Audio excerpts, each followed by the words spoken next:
Hi, and welcome to another exciting pirate news. With us today, we have even more of your local Massachusetts chapter here with you. Of course, we have the one and only Jamie, and second in command, we also have Steve, Malt, uh, over there, and with us today is also our Swarmwise coordinator, Christine.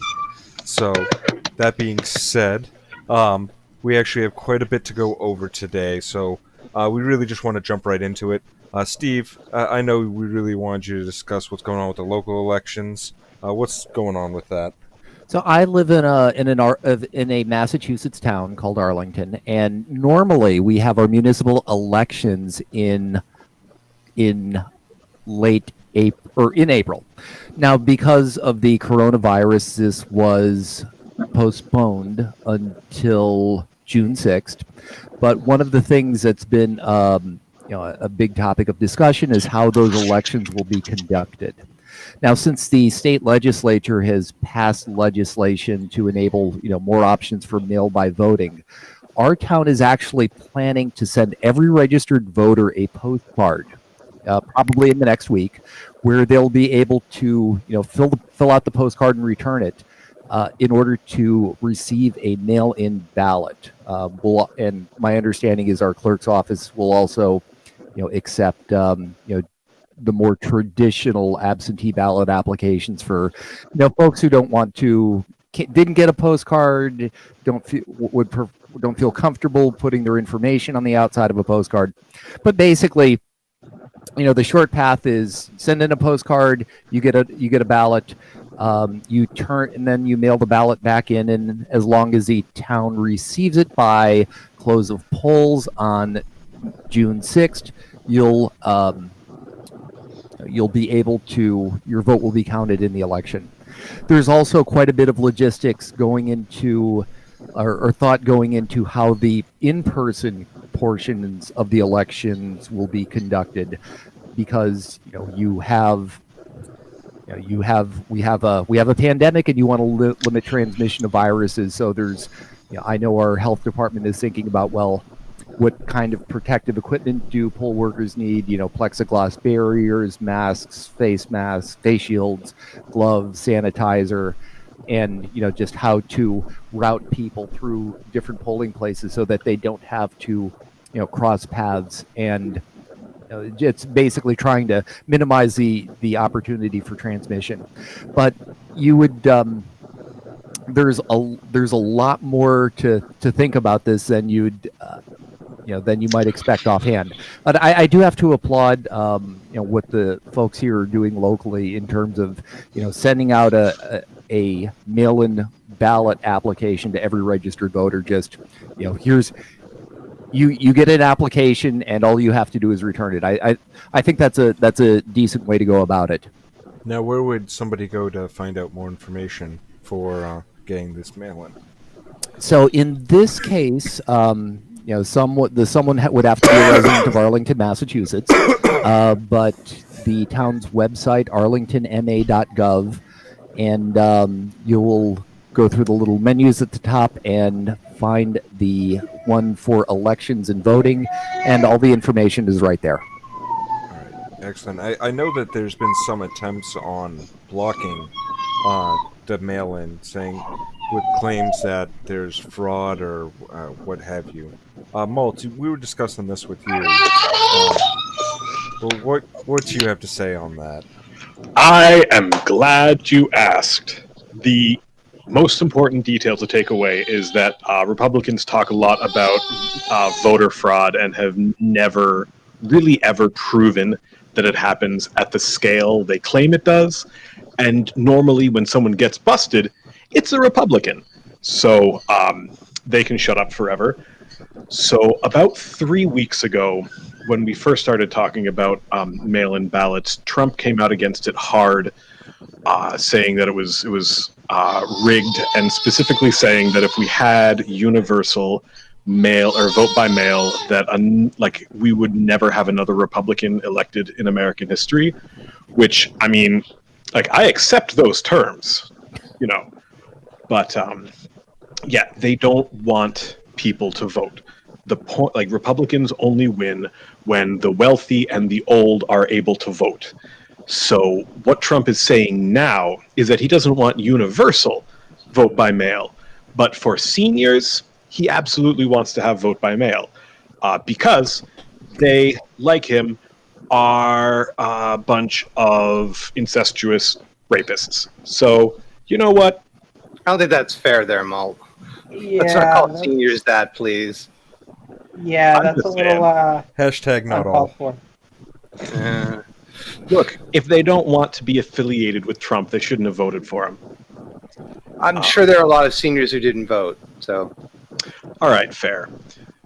Yeah, perhaps Malt was referring to one of the Fox News main demographics. Oh, yeah, sadly. What, they're watchers or they're anchor folk? Oh, they're viewers. Yeah, that too. well, I mean, there is some people who are actually doing something for the voting in a very positive light. We were discussing it with Jamie about the ranked choice voting. Sure. The the Voter Choice Massachusetts has been working very hard to gather 100,000 signatures to get ranked choice voting, also known as instant runoff voting, on the ballot in Massachusetts. It's the law of the land in Maine and has had good effects there. I mean, it's used in Malta, Ireland, plenty of places around the world. It's used in Cambridge, Massachusetts for electing their city council and for electing their school committee.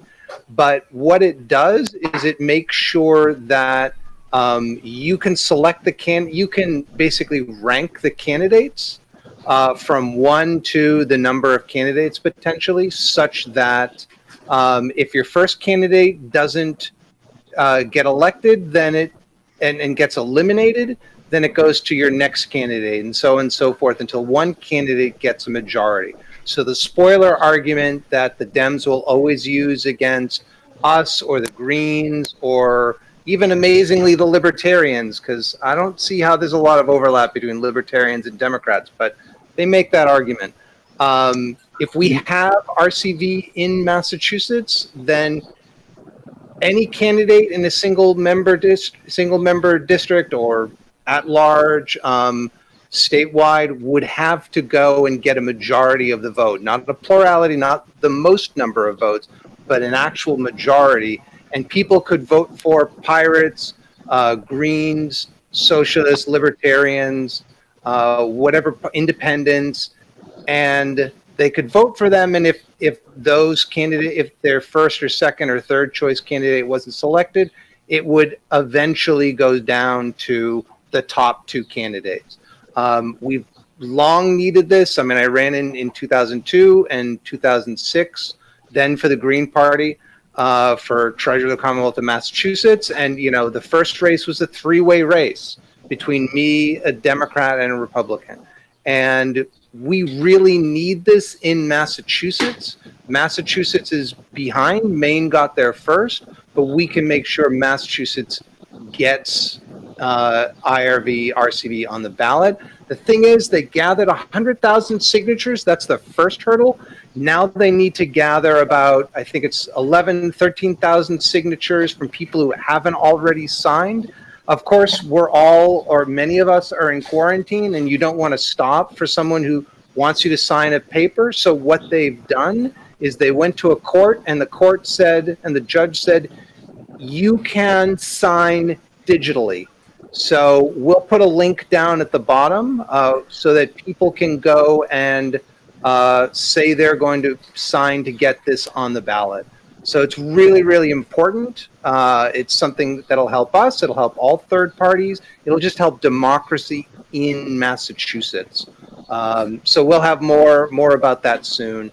Certainly links down to them. But May 6th is the date by which the digital signatures have to be done. So this needs to be done sooner than later. That being said, what is going on with COVID-19? With the COVID-19, I heard rumors that we're going to be opening up sooner. What are your thoughts on that, guys and girl? I think that the reason we keep getting these piecemeal extensions of the deadline is because the governor is a coward who does not have the political power to say 6 months, masks, everything stays closed, stay in your homes, because it would be economic suicide. And it would be economic suicide because the rich do not want to provide a livable stipend for their peons. So what Trump wants to do is reopen the economy early, because if the economy is weak during the election, if it even happens, then he's going to get steamrolled. So he's going to force open the economy, no matter how many people get killed in the process. And afterwards, the economy is going to be even worse off than if we had all just sat home for 6 months collecting unemployment. It's madness. We are nowhere near the peak. Worcester City has started to slow down for infection rates, but if we open up in 2 weeks, that's just going to go right out the window, and it's going to be 1918 all over again. Yeah, I agree. I think reopening is a very bad idea.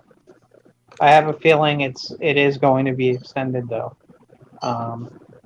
Makes perfect sense. But again, he can't really go and make it like a 6-month thing either. So Well, I think there's also the challenge of my understanding is this is a novel virus strain, and we're just learning about how it behaves. So it's not something that we have, a huge body of information and history to look back on. I think the gradual extensions make more sense just so that you have the ability to adapt, whether that means loosening things up or perhaps tightening things down as conditions warrant. But given that this is a very contagious disease, that many of the people who have been, or there are a fair number of asymptomatic carriers that I understand, without either a vaccine or sufficient testing to ensure that it's not that the infection rate is near zero or whatever medically would be low enough not to cause a fear of further spread and such. We're just going to have to wait this out. I mean, one of my biggest questions is if we've been on lockdown this entire time and we just open up and all the people who haven't gotten it just suddenly are now completely exposed to all the people that have it now. We just let off all that protocol. I mean, granted, I hate wearing the mask. Being an essential worker, wearing the mask makes my job so difficult when I'm lifting or moving stuff or having to run in. But actually, probably one of the best memes I've seen about this whole thing is one guy urinating on another guy, and it's like, sure, if you're wearing pants, you're only going to block some of that, but if they're wearing pants, they're going to block all the I've seen that. And I absolutely love it. I showed it to my friend, like, the mask isn't going to help you, and it's like, the mask is so that you don't infect somebody else. exactly. That's what it's for. But the whole point, like, all the sacrifices that we have all made, if we just open this up sooner than later, it's gonna completely make it so that all this sacrifice has been for naught. Mm-hmm. Progress is 2 steps forward and 1 step back. I think this is a case where we should really avoid trying to take 2 steps forward and then 2 or more steps back. Well, one of the big things that I've seen the Democrats really push, and I am absolutely thrilled about, is they want to push through a stimulus package for all of the people like myself, who, for another $2,500 for everyone who is essential worker, who is not just the first responders, but everybody who has been working through this entire thing, all the delivery drivers, all the people doing logistics. So, not to kibosh your mood, but I'm pretty sure Mitch McConnell just announced that was dead in the water. Like, I'm pretty sure he used the phrase "over our dead bodies." Ugh. Which, I accept those terms. uh, Well, I mean, we've been locked down, or large parts of the country have been locked down for 2 months, and we still don't have enough tests. We still don't have enough personal protective equipment. You know, people are using handkerchiefs. You know, I mean, and other things, and scarves and things like that for masks, which is better than nothing, but isn't what we need. I mean, 2 months of frittering this away, frittering the time we've bought ourselves. It's just amazing to me. And then, you know, you like how we've had, what, 3 stimuluses so far, and the Dems, oh, well, we can't seem to get what we want, even though we control one house of Congress, so we're just not going to push for it. We'll just wait for the next one. Jeez, it's just rolling over and capitulating to the Republicans over and over and over again. We got a primary Pelosi from the left. Like, someone's running against her. I don't remember the name, but definitely a lot of progressive credentials. What's happening with the federal government seizing tests and masks? Like, that just I think it was Rhode Island and Massachusetts have both had to like have armed guards posted on warehouses because the feds keep stealing shit. How are we not rioting about that? Like, what's up with that? I did see somebody the other day with a diaper on their face, and I was like, are we really reduced to putting diapers on for face masks? Yo, I think that dude probably would have done that no matter what. Well, Probably. it was Like- a she, but at the same time, it's like, if you got nothing else, at least, like, thank you for taking one for the team to put that diaper on your face. I don't think it's going to do any good. But You know, in my home city, you know, by Wednesday you have to wear a mask, and police can give you a $300 fine. They should just be giving out masks. Like, yeah, You know, if Worcester- you just had like masks for every single person, then, you know, everyone could wear masks. or they're having you wear the disposable ones, which is the only ones you can really get, and after a few days, they're not really effective anyways. You can't clean them. You know? No, you're better off with like the cloth masks. Yeah. Well, I But mean, you I've can been just trying to get, walk like, the in. paint respirators for my crews, and I've been waiting over a month for them, just trying to get those in so that Yeah. we can work proper and not be inhibited. And I've heard that in some places it's actually over $1,000, like $1,300 in LA. Like, I'll take my $300 fine over a It's 1,300. actually not. It's actually not just Somerville. Governor Baker signed something. It's going to be the entire state of Massachusetts starting Wednesday.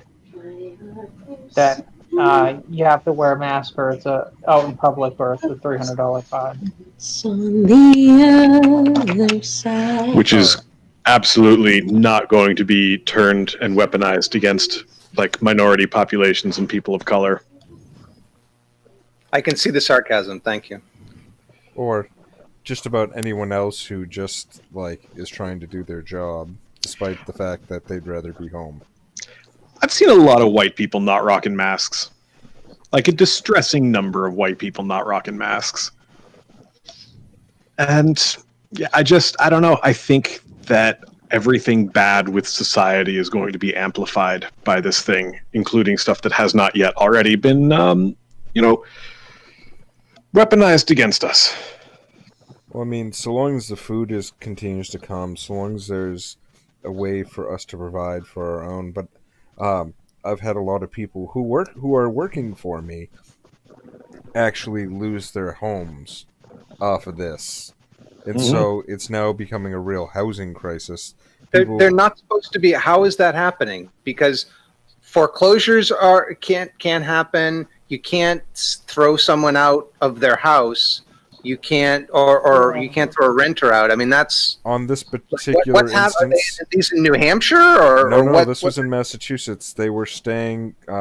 My worker was staying with his father-in-law and his girl, and he went to the hospital, and the other tenants complained that they were there, but that guy wasn't, and armed police showed up and kicked them out. So I had to help them get set up into a hotel and everything. I mean, he's an essential worker, thank God, so they let him in. That's rough. But like now he's paying like, whereas he wasn't having to pay hardly anything, now he's paying through the teeth because it's a hotel room. So it's not like it has a kitchen or something like that. It's an extended stay, so it does. But okay. still, I mean, it's still really expensive. Yes. Yeah, yes, weekly rate, sure. So it's just one of those situations where it's like, thank God, like, we're an essential worker, I can get them the letter, but I'm sure that there are plenty of places that are doing things not legally like that. So, all right, thank you all for joining us tonight. I wish it was a little bit less somber, but definitely give us a thumbs up, give us a like, and share us with your friends. And most importantly, that ranked choice voting, please go and sign that petition. Yeah, we got 3 days left on that. Yeah, where basics. where can folks find that? Are we going to provide a link or? Yes, we'll it'll be up on our website, and there'll be a link in the description here. Okay. All right, thank you so much. Thanks, gentlemen. Tim says goodbye.